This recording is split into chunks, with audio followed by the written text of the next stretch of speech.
If your neighbor stood outside every night, silently staring at your house, would you still sleep peacefully? It started in the fall of 2021. I had just moved into a rented townhouse in southern Illinois. It was a quiet cul-de-sac off a rural highway. My first time ever living alone.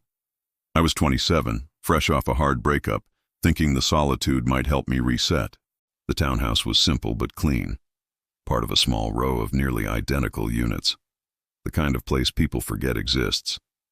Most of my neighbors were older, some were families. I kept to myself.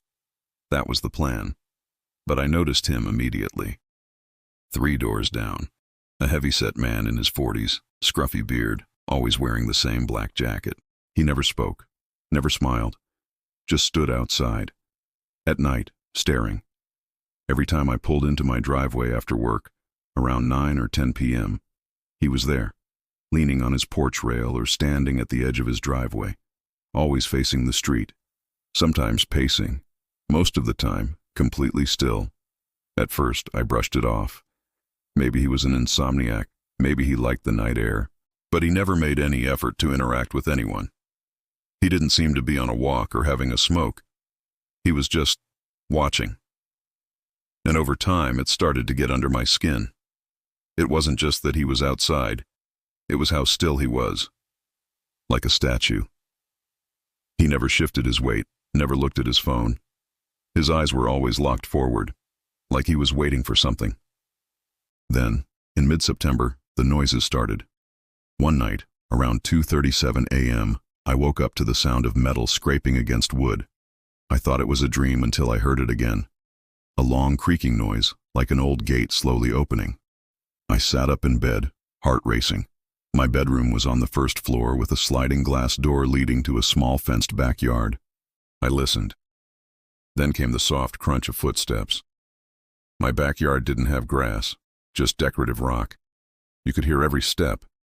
These weren't animal sounds. I grabbed my phone and the dull kitchen knife from my nightstand and crept toward the blinds. I peeked out. Nothing. The motion light hadn't triggered. That meant either they were out of range or came in some other way. I called 911. 2 officers arrived 10 minutes later. One checked the yard while the other took my statement. They found nothing. No signs of forced entry.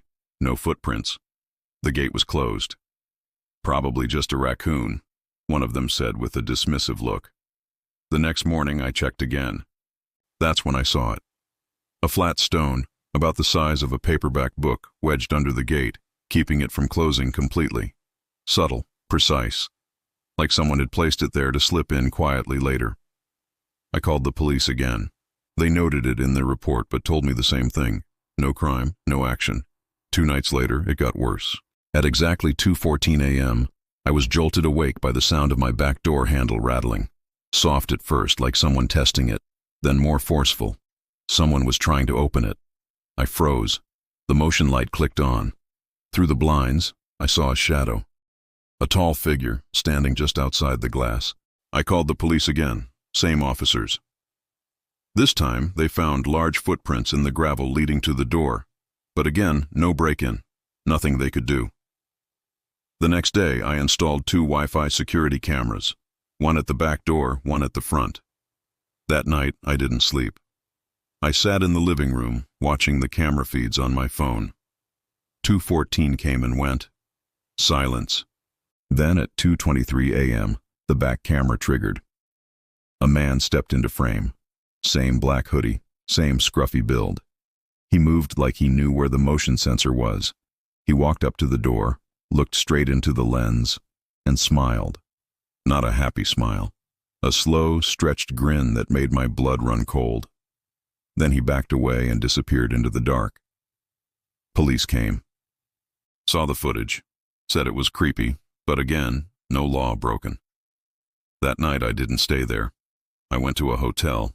When I returned the next morning, 4 muddy handprints marked the glass door. Too high, too low. Like someone had crouched down and stared in for a long time. That was it. I broke my lease. Left everything behind. The day I moved out, I found a note wedged in my mailbox. The cops leave, but I don't. I gave the note to the police. This time they took it seriously. promised increased patrols, but I never went back. A month later, I got a Facebook message from a woman named Kayla. She had moved into the same unit. "Hey, sorry to bother you. Did you ever see someone in a black hoodie in the backyard?